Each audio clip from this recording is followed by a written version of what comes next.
Lagi kitang naiisip, maging sa aking panaginip. Ninanais na makita at makausap kahit saglit.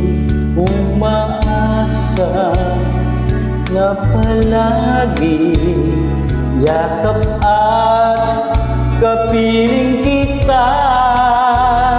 Di mo ba alam na ikaw ang pangarap ko?